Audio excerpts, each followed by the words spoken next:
갈라디아서 6장 17절 한 절 말씀만 읽겠습니다.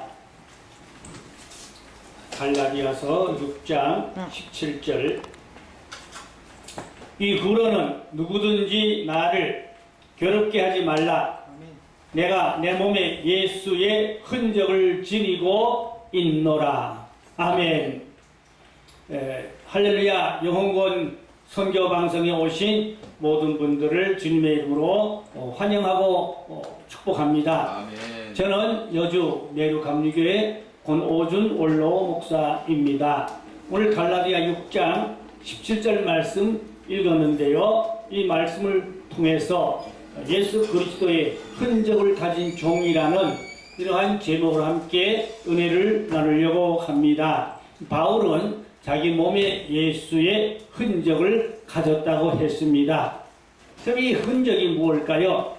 첫째로 예수님의 흔적을 보면 예수님은 십자가에서 두 손과 두 발에 못 박히신 흔적이 있죠. 또 옆구리에 창을 찔리신 흔적이 있습니다. 또 머리에는 가시만을 쓰신 흔적이 있습니다. 그런가 하면 많은 채찍을 당하신 몸에 채찍 자국이 있습니다. 이 모든 것이 다 예수님의 몸에 있는 흔적입니다. 어떤 분이 깊은 기도를 하는 중에 예수님이 나타나셨어요. 환상 중에. 예수님이 살아는 딸아, 내가 너를 사랑한다, 내가 너를 축복한다 하시면서 예수님이 앞에 나타나셨어요. 근데 이 자매가 조금 지혜로워요. 아, 예수님 그러면 그 손에 못자국 좀 보여주세요. 예수님 손에 못자국 좀 보여주세요. 그랬더니 요분이 손을 뒤로 싹 감치더래요. 그러면 그분이 진짜 예수님이 아니요. 아니거든요.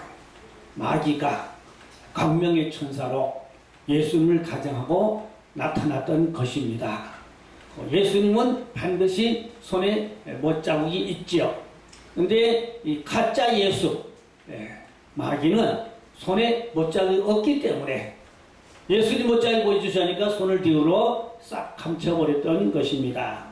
예수님은 온 인류의 죄를 구속하시기 위해서 마땅히 고난을 받으셔야 했고, 또 예수님은 십자가를 반드시 져야만 했습니다.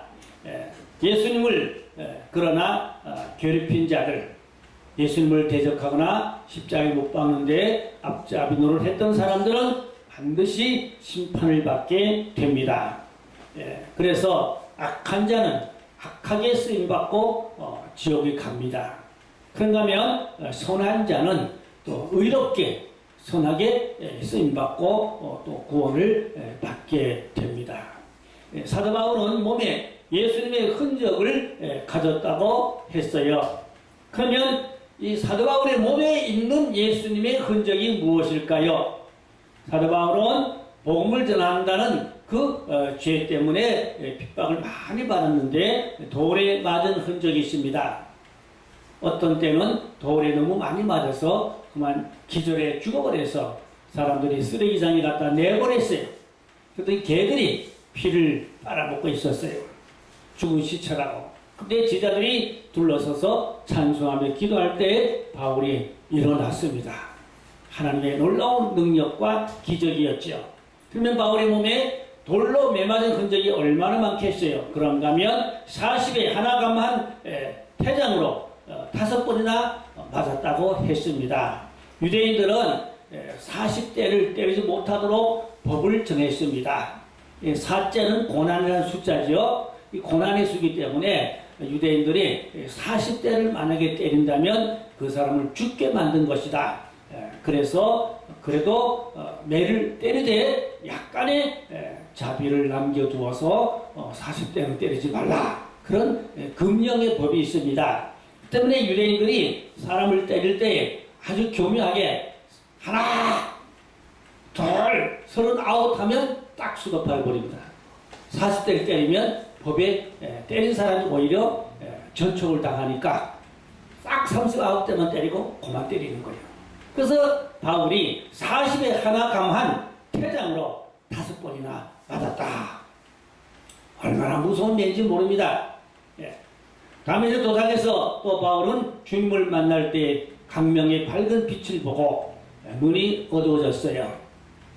물론 다메섹 도상에 들어가서 3일간 금식 회개하면서 아나니아 선지자에게 기도를 받아서 눈이 다시 띄어져 보게 되어서 밝아졌다 했지만 사실상 바울의 눈이 한 30% 정도 밝아졌을 뿐이지 100% 밝아진 것이 아닙니다.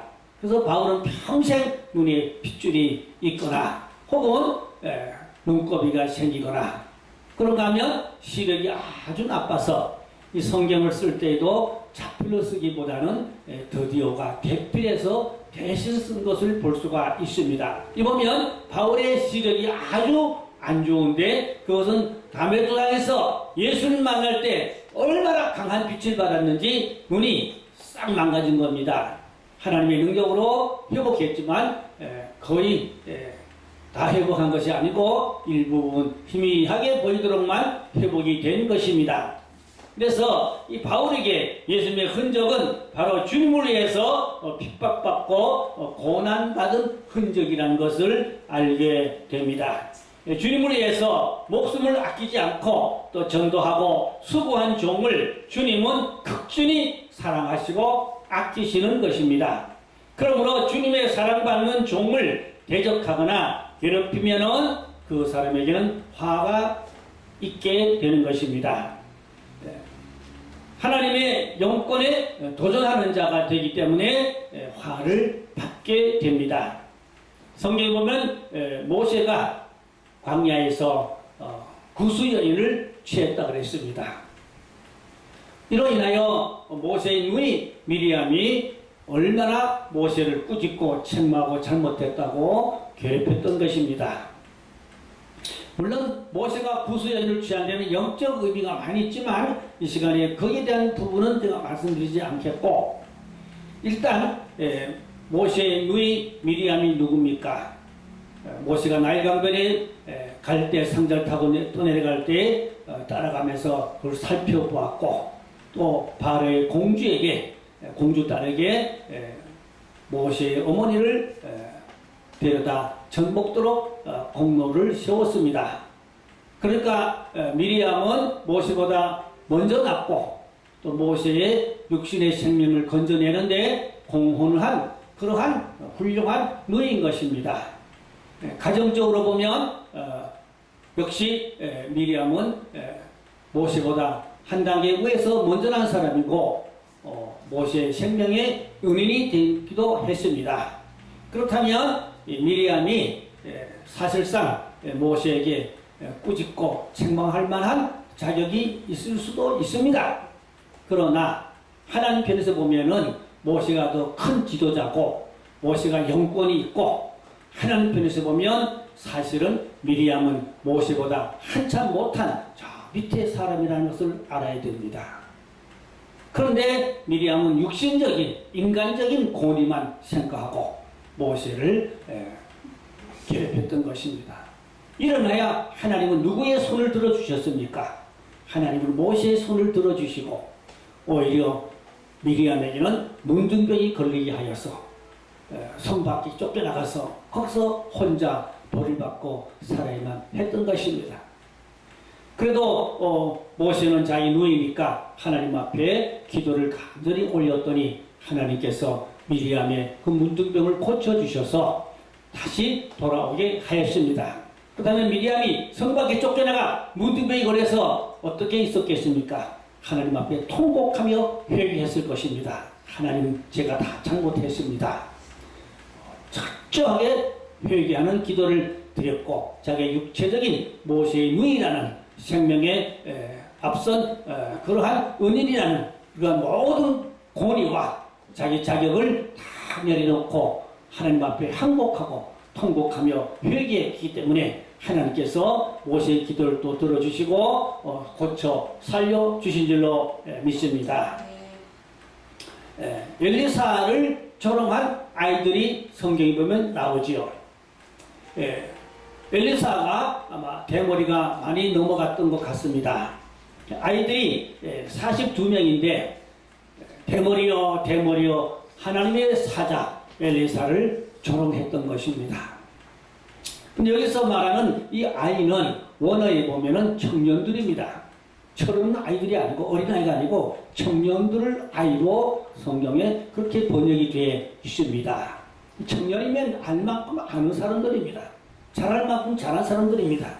그런데 하나님의 사자 엘리사를 대머리요 조롱했다 이 말입니다. 이것은 하나님의 영권을 조롱하고 도전한 대적자가 됩니다. 결과가 어떻게 됐습니까?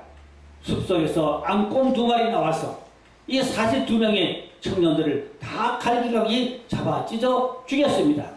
여기 참 수수께끼가 있어요. 곰은 2마리고 청년들은 42명인데 어찌 도망가지 않고 거기서 다 잡혀 죽었을까요?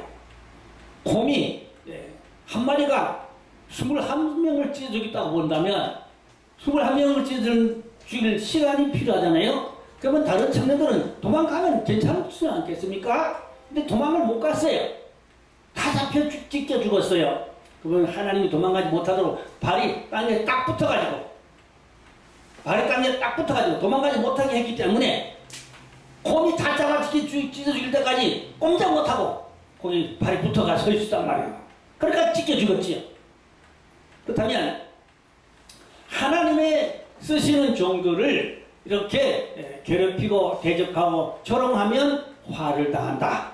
하나님의 심판이 있다는 것을 우리는 알아야 하는 것입니다. 또 열왕기하 1장 1절로 16, 17절 거기에 보면은 엘리야와 그 당시의 왕 아하시야 왕이 있습니다. 아하시야 왕이 난간에서 그만 떨어져 가지고 다쳤어요. 그래서 아하시야 왕이 밑에 신하들을 시켜서 보냈습니다. 어디로 보낸 거니까 바알세부에 가서 물어보라. 내가 낫겠나 낫지 않겠나 물어보라 그랬어요. 그때 엘리야 선지자에게 하나님의 영이 임했습니다. 엘리야야 가서 길목에 지키고 있다가 이 왕의 신하들을 만나라. 그리고 바알세부에 물으러 가지 못하게 막고 되돌아가라 물어라. 이스라엘에 물어볼 만한 종이 없더냐? 이스라엘에 물어볼 만한 하나님이 없더냐? 이스라엘에 물어볼 만한 하나님의 선자가 없더냐? 어찌 그 귀신 같은 바알세불에게 물으러 보내냐? 그 죄로 인하여 하나님께서 바알세불은 이 아하시야 왕은 침상에서 내려오지 못하고 죽을 것이라고 돌아가서 말하라 그랬습니다. 그때 엘리야가 길거리에서 그 신하들 만나서 그 이야기를 다 하고 돌려보냈습니다. 돌려보냈더니 신하들이 왕에게 그냥 돌아갔잖아요. 왕이 어찌 금방 벌써 돌아왔느냐? 그랬더니 신하들이 보고를 드렸습니다. 하나님의 사람이 왕은 하나님께 묻지 않고 바알세부에 물으러 보내기 때문에 침상에 내려오지 못하고 죽는답니다. 그랬더니 왕이 그때 겸손히 내려앉아 회개되는데 노발대응을 하며 그 사람이 어떻게 생겼더냐? 수염이 이렇게 생겼더이다. 그러면 그 사람이 엘리야다. 같이 잡아와. 그랬습니다. 그때 엘리야가 도망갔습니다. 높은 산꼭대기에 올라가 숨었어요. 그때 왕이 50부장에게 50명의 부하를 보냈습니다. 그 50부장이 50명의 부하를 데리고 엘리야를 잡으러 산에 올라갑니다. 엘리야가 산꼭대기에 앉아보니까 50명이 잡으러 올라오는 거예요. 꼼짝없이 잡히면 끌려가 죽게 마련이지요. 그래서 엘리야가 하나님 앞에 기도했더니 하늘에서 불이 내려와서 50명을 다 불살라 태워 죽였다 그랬습니다.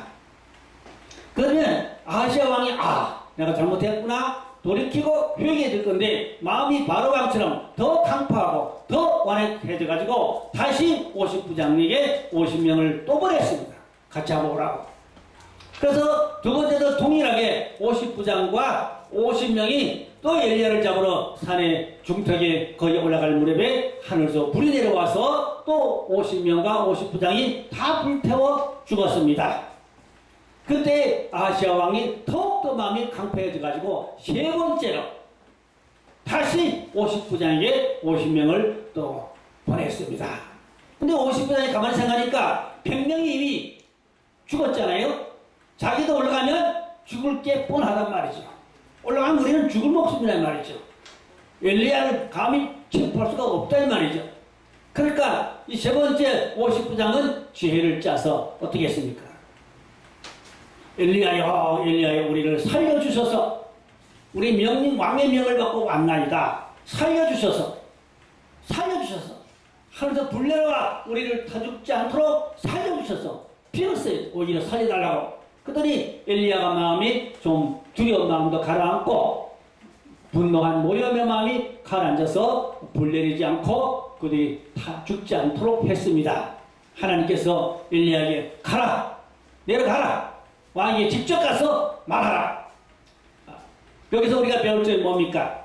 하나님의 사람을, 하나님이 함께하는 종들을 대적하면 하나님께서 심판한다는 사실을 우리는 꼭 알아야 하는 것입니다. 그래서 우리는 하나님이 귀히 쓰는 종들이 어떤 종들이냐? 예수 그리스도의 흔적을 가진 종들이 하나님이 귀히 쓰는 종들이다. 그 말씀인 것입니다. 다시 말하면 하나님이 귀히 쓰는 종들이 흔적을 가진 종이라고 하는데 그 흔적이 어떤 흔적이냐? 하나님과 언약 관계가 철저하게 체결된 종들을 말하는 것입니다. 하나님과 언약 관계, 철저한 종들은 하나님이 책임져 주시고 하나님이 함께 하시고 지켜주심을 우리는 믿습니다. 그러면 하나님과 언약 관계가 분명한 종들을 함부로 대하면 안 됩니다. 판단하거나 정죄하거나 대적하거나 괴롭히거나 그러면 화를 당하게 된다는 것을 알아야 하는 것입니다. 다시 말하면 하나님이 함께하는 의로운 종들을 거역하고 대적하는 것은 자살 행위와 같습니다. 계란으로 바위를 때리는 것과 같습니다. 자기에게만 피해와 손해가 있을 뿐이지 하나님은 하나님의 종들을 지켜주시고 함께하여 주시는 것입니다. 그래서 하나님과 언약 관계가 확실한 종들은 약간의 잘못과 실수가 있어도 하나님은 용서해 주십니다. 그래서 창세기 12장 16절로 17절에 보면은 아브라함이 애굽에 내려갔는데 바로 왕이 아브라함의 아내 사라를 뺏어서 자기 아내를 삼으려고 했지요. 아브라함은 졸지에 아내를 뺏겼습니다. 근데 그 밤에 하나님께서 이 바로 왕이 꿈에 나타나셔서 엄청나게 겁을 주고 야단을 치고 혼내주셨습니다. 그래서 바로 왕이 꿈에서 깨고 난 후에 벌벌벌벌 떨었어요. 감히 사라에게 손을 대지 못했습니다. 그때 바로 왕이 사라에게 물었어요. 정확하게 네가 분명하게 왜 올바르게 말하지 않았느냐? 왜 네가 아브라함의 아내라고 말하지 않았느냐? 그랬더니 죽일까봐 두려워서 그랬나이다. 이로 인하여 바로 왕은 사라를 손대지도 못하고 돌려보내면서 그냥 돌려보낸 것이 아니라 많은 소유를 보내어서 가축을 많이 주어서 돌려보냈다고 했습니다. 이래서 아브라함은 실수를 했지만 하나님께서 그 사라를 지켜주셨고 또 많은 가축까지도 얻어가지고 가나안으로 다시 올라오게 된 것입니다. 오늘 본문에 갈라디아 6장 17절에 보니까 누구든지 나를 괴롭히지 말라 한 것은 괴롭히는 자들에게 화가 있을까 바울이 말한 것입니다. 다시 말하면 바울이 그리스도를 위해서 죽기로 결심하고 작정한 하나님의 사도이기 때문에 그 뭐 성도들이 갈라디아 교회 성도들이 좀 괴롭힌다고 그게 싫어서 한 말이 아니고 그리스도의 흔적을 가진 나를 괴롭히는 갈라디아 교회 성도들이 화를 받을까봐 오히려 사랑하는 마음을 가지고 갈라디아 교인들이 화를 받지 않게 하려고 그래서 나를 괴롭히지 말라 그 말씀을 했던 것입니다. 그래서 오늘날 빛 가운데 있는 하나님과 언약 관계가 있는 하나님의 의로운 종들을 함부로 판단하거나 정죄하거나 괴롭히는 자는 화를 입는 모습을 저는 많이 볼 수가 있습니다. 하나님의 사랑받는 하나님 기뻐하는 종들을 함부로 비판하고 판단하고 괴롭히면 주의 사자가 쳐서 그 사람이 곧 어려움에 처하는 그런 모습들을 많이 보기도 했고 듣기도 했습니다. 그 말씀은 다 일일이 말씀드릴 수가 없습니다. 그래서 주님은 어떤 사람을 사랑하십니까? 주님을 위해서 죽은 사람을 사랑하십니다. 그래서 바울은 주님을 위해서 많은 고난을 받으면서 핍박을 받으면서 몸에 핍박받은 흔적, 매맞은 흔적, 많은 흔적이 있습니다. 그것이 바로 그리스도의 흔적이었다 이 말입니다. 그래서 주님을 위해서 희생하고 목숨을 바치고 많은 고난의 흔적을 가진 종들을 함부로 가볍게 대하고 경솔히 대하고 그렇게 비판하거나 판단하거나 괴롭히면 안 됩니다. 저는 그런 모습들을 너무너무 많이 보았습니다. 저는 목회 현장에서도 그러한 것을 많이 목격을 또 하기도 했습니다. 그래서 우리는 그리스도 안에서 완전히 자아를 비우고 자아를 죽여서 온전히 그리스도에게 복종하고 순종해서 질서의 하나님이신지라 나보다 높은 분을 존경하고 섬길 줄 알아야 됩니다. 나보다 질서의 하나님이기 때문에 높은 사람을 존경하고 섬겨야 됩니다. 다시 말하면 하나님께 나보다 가까이 계신 분들을 함부로 대하지 말고 존경으로 대하고 순종하고 그들을 잘 이해하고 높이고 그래야만 이것이 하나님의 질서인 것입니다. 하나님의 질서를 파괴하는 자를 하나님은 용납하지 않는 것입니다. 갈라디아 2장 20절에 내가 그리스도와 함께 십자가에 못 박혔나니 바울이 그러면서 이제 내가 사는 것은 내 안에 그리스도가 사신 것이라 해서 바울은 주님과 함께 살아가는 모습을 말하고 있었던 것입니다. 곧 주님을 위하여 교회를 위하여 희생의 대가를 지불한 사람을 주님은 인정하시고 축복하여 주시는 것입니다. 그리고 우리는 주님을 위해서 자기 생명을 내어놓고 희생의 대가를 지불해서 죽도록 충성하여 그리스도의 흔적을 지닌 종이 되면 주님께서 그 사람을 책임져주고 그 사람의 앞길을 인도해주고 그 사람과 함께하는 귀한 은혜와 축복이 있게 되는 것입니다. 그래서 우리가 주님을 믿고 따르는 것은 자기를 내려놓고 자기가 죽어서 다시 말씀드리면 사선을 넘는 그런 과정을 통과해만 하나님 앞에 인정받는 귀히 쓰임받는 종이 되고 하나님이 그 사람을 전적으로 책임져주고 지켜줍니다. 여호수아 3장 15절로 17절에 보니까 이스라엘 민족이 광야 40년 연단을 마치고 젖과 꿀이 흐르는 가나안 땅으로 들어갈 때 제사장들이 법궤를 메고 강물에 요단강에 물이 넘치는데도 불구하고 들어섰더니 강물이 멈추고 육지같이 되어 많은 이스라엘 민족이 그 요단강을 건너갈 수가 있었던 것입니다. 여기서 우리가 배울 점이 뭔지 압니까? 그때 봄철에 눈 녹은 물이 많이 흘러내려와서 요단강 물이 범람했습니다. 들어가면 빠져 죽는 게 사실이지요. 그러나 하나님 말씀 믿고 순종하고 법궤를 메고 제사장들이 요단강에 들어설 때 강물이 갈라졌다고 했어요. 하나님이 함께하는 기적이 일어났습니다. 그리고 백성들이 다 그 요단강을 육지같이 몽땅 다 건너갈 수가 있었습니다. 우리가 이 세상을 떠나고 천국 가려면 요단강을 건너가야 된다고 하지요. 요단강은 한마디로 말하면 죽음의 강입니다. 요단강을 건너야 그 건너편 천국에 들어갈 수가 있습니다. 찬송가에도 606절에 보니까 며칠 요단강 건너가 만나리 이 장례식 때 이 찬송을 많이들 부르시지요. 요단강 건너야 천국 가서 만난다는 그런 찬송입니다. 곧 자아가 죽어야 하나님이 축복해 주신다는 말씀입니다. 자아가 죽고 옛사람이 죽고 내 펄펄한 인간성이 죽어야 하나님이 쓰신다는 것입니다. 그러나 어떤 사람은 충성도 많이 하는 것 같고 봉사도 많이 하는 것 같은데 자아가 강하고 성질이 펄펄해가지고 교회에서 뭘 좀 하다가 자기 마음에 안 들면 쌍 하고 짐 던지고 가요. 그건 자아가 죽지 않았기 때문에 그 사람은 쓰임받고도 버림을 받습니다. 쓰임받고도 버림받아요. 어떤 게서 재정부 일 보고 있는 장로님이 재정부 일 보다가 좀 기분 나쁜 일이 생겼나 봐요. 재정부 장부를 집어던지면서 뭐 했지 합니까? 못해 먹겠다. 너희들끼리 다 해먹어라. 그리고 재정부 장부를 마루장에다 집어던지고 집으로 가버렸어요.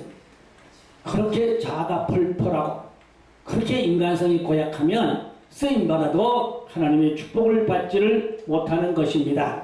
그러므로 내 자아를 완전히 죽이고 온전히 100% 하나님의 말씀에 순종하는 자를 하나님이 귀히 쓰시고 축복하여 주시는 것입니다. 그러면 바울이 주를 위해서 많은 고난당한 그런 내용들이 성경에 얼마나 많은지 모릅니다. 그 가운데 성경을 한 두어 군데 말씀드리고 마치려고 합니다. 고린도후서 1장 8절로 9절 말씀 보면은 형제들아 우리가 아시아에서 당한 환난을 너희가 모르기를 원하지 아니하노니 힘에 격도록 심한 고난을 당하여 살 소망까지 끊어지고 우리는 우리 자신이 사형 선고를 받은 줄을 알았으니 이는 우리로 자기를 의지하지 말고 오직 죽은 자를 다시 살리시는 하나님만 의지하게 하려 하심이라. 여기 보니까 바울이 복음을 위해서 얼마나 수고를 많이 했는지 몸에 사형 선고를 받았어. 속히 세상을 떠나 하나님께로 가고 싶다 그랬어요.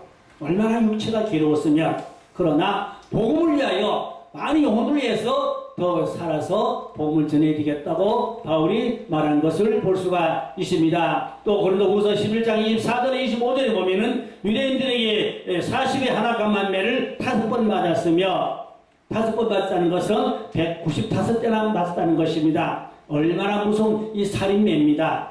3번 태장으로 맞고 1번은 돌로 맞고 3번 파선하고 또 일주야를 깊은 바다에서 지냈으며 그랬어요.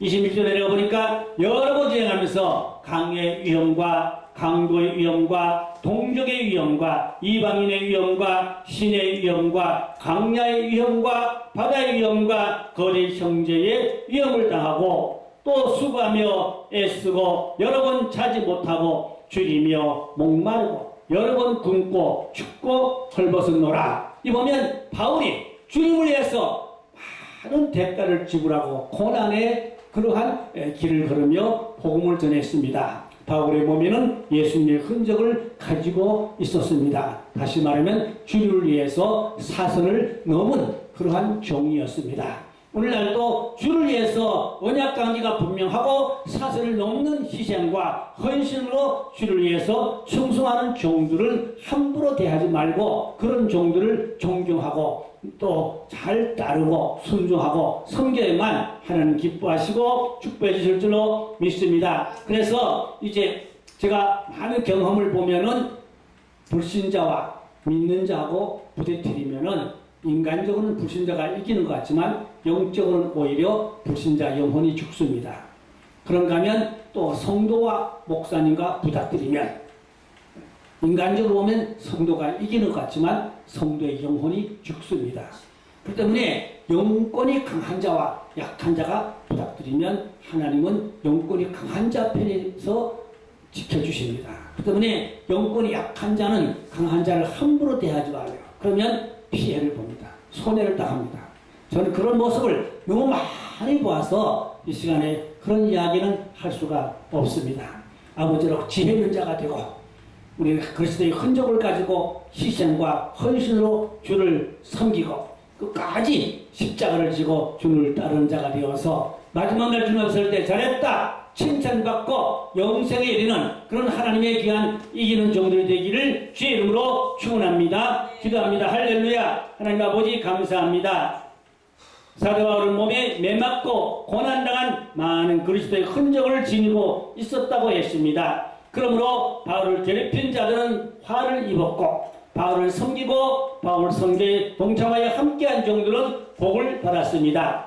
그러므로 우리들도 하나님이 귀히 쓰시는 의로운 종들을 섬기고 잘 높이고 순종해서 함께 은혜를 나누고 복을 나누는 신앙이 되게 하여 주시옵소서. 섣불리 하나님이 귀히 쓰는 종들을 이단이라고 정죄하고 핍박하다가 하나님 앞에 매를 맞고 버림을 받는 화를 당하는 심판의 대상이 되는 수도 허다한 것을 우리는 알고 두려움과 떨림으로 하나님을 믿고 섬길 수 있는 귀한 지혜로운 신앙의 사람들이 되게 하여 주시옵소서. 믿사옵고 우리 구주 예수님의 이름으로 기도드렸습니다. 아멘. 할렐루야.